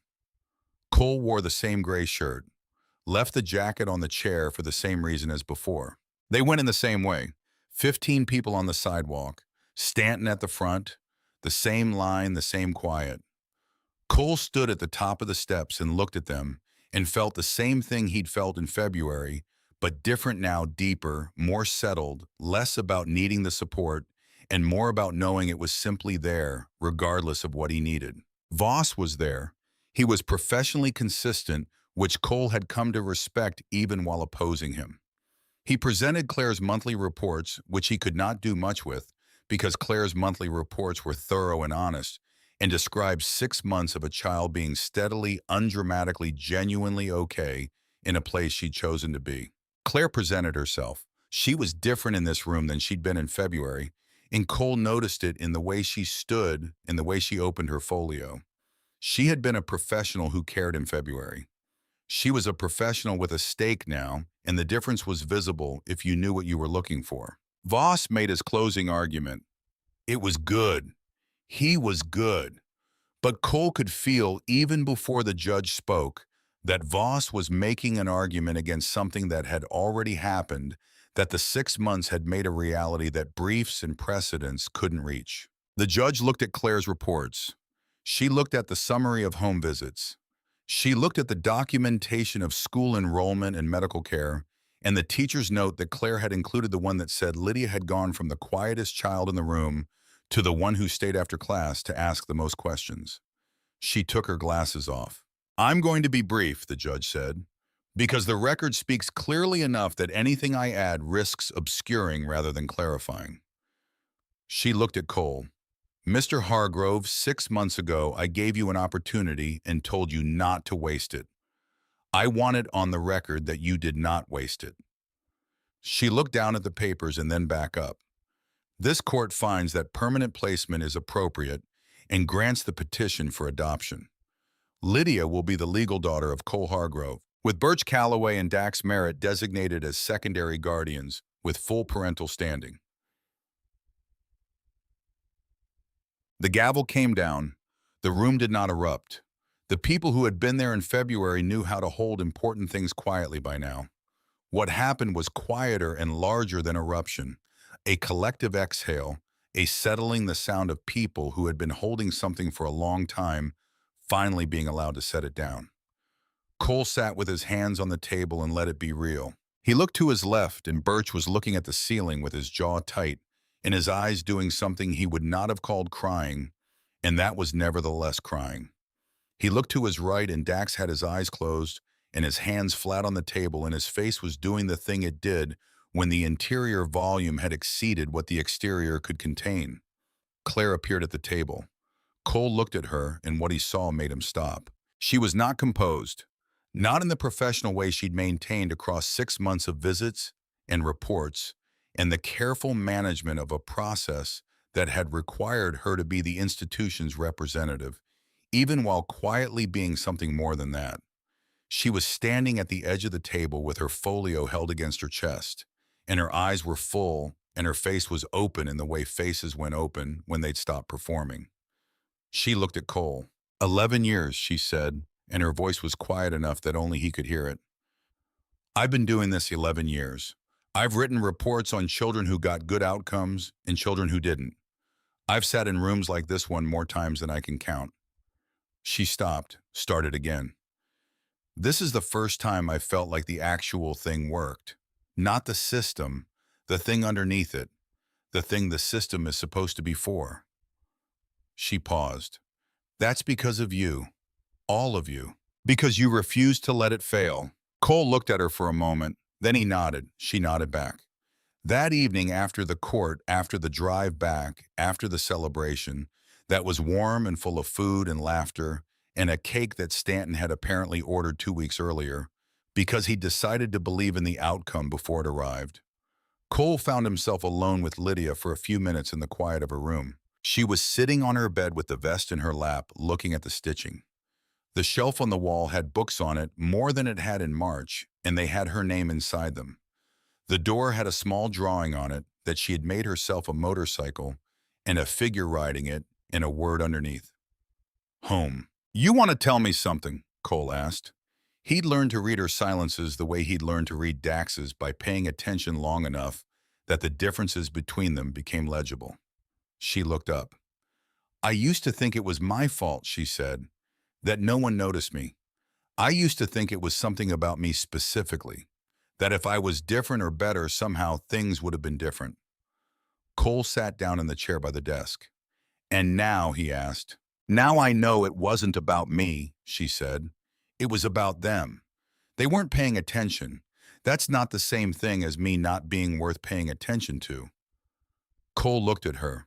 At this 10-year-old, now legally and in every way that mattered, his daughter sitting on a bed in a room with her name on the shelf, in a building where she had decided over 6 months to become real. That's right, he said. That's exactly right.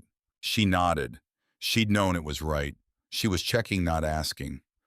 Cole, she said. Yeah. Can we go back tomorrow to the street, where you found me? He looked at her. You sure you want to? I want to see it in the summer, she said. When it doesn't look the same. I want to see it and know that it's different now. She paused. And I want to be there with you. All three of you. Yeah, Cole said. We can do that. She nodded, satisfied, and looked back down at the vest. He sat with her for a while longer. Outside, the clubhouse was making its evening sounds, the sounds of people living their lives in reasonable proximity to each other, voices and movement, and the particular music of a place that held things without letting them go. Through the window, the Spokane sky was going down in shades of orange and deep blue, the summer sky doing what the winter sky never did, which was to go down with warmth and color. Cole looked at the drawing on the door. The next morning they went back, all four of them, Cole and Birch and Dax on their bikes, and Lydia on the small bicycle Birch had found and refurbished, the one she'd taught herself to ride in the parking lot on an April afternoon. They took the same streets they'd taken on the night they'd found her moving slowly, and nobody said where they were going because Lydia already knew, and the three men had known since the night before when she'd asked. They stopped at the corner. The dumpster was still there, rusted at the base, unchanged by anything that had happened in the months since. In August, it looked entirely different than it had in February, the way all things look different in summer, the light and the warmth and the absence of snow changing the character of a place without changing its bones. Lydia got off her bicycle and walked to it and stood in front of it for a long time without speaking. Cole came to stand beside her. He reached into his jacket pocket and took out something small. A keychain, silver simple, worn already from 2 weeks of carrying it in his pocket while he waited for the right moment, and on it, 3 words engraved in plain block letters, "Never alone again." He held it out. She took it and looked at it, and then looked at the dumpster, and then looked at him. "I came here to find out if anyone would notice," she said, "if anyone would come." "I know," Cole said. "Did you know when you stopped that you were answering that question?" He thought about it honestly. "No," he said. "I just stopped." She looked at the keychain in her palm, at the 3 words. The summer light was on her face, and she looked nothing like the girl he'd lifted off the pavement on the worst night of February. And she looked exactly like her all at the same time, the way people carried their histories in their faces without being defined by them. "I got my answer," she said. She closed her hand around the keychain. Behind them, Birch and Dax stood without speaking. The way they stood when standing was the right thing, and words would only diminish it. The August sun came down on the 4 of them on a Spokane street that looked nothing like what it had been the night they'd all found each other. The city moved around them the way cities moved, indifferent and continuous. And in the middle of it, the 4 of them held still together for a moment. The way you held still when something had ended and something else had begun, and you wanted to be present for the scene between them. A girl who had run to find out if she was worth looking for. 3 men who had stopped when the world said keep riding. And the distance between who they'd been before that February night and who they were now, which was not a distance at all anymore. It was just where they lived.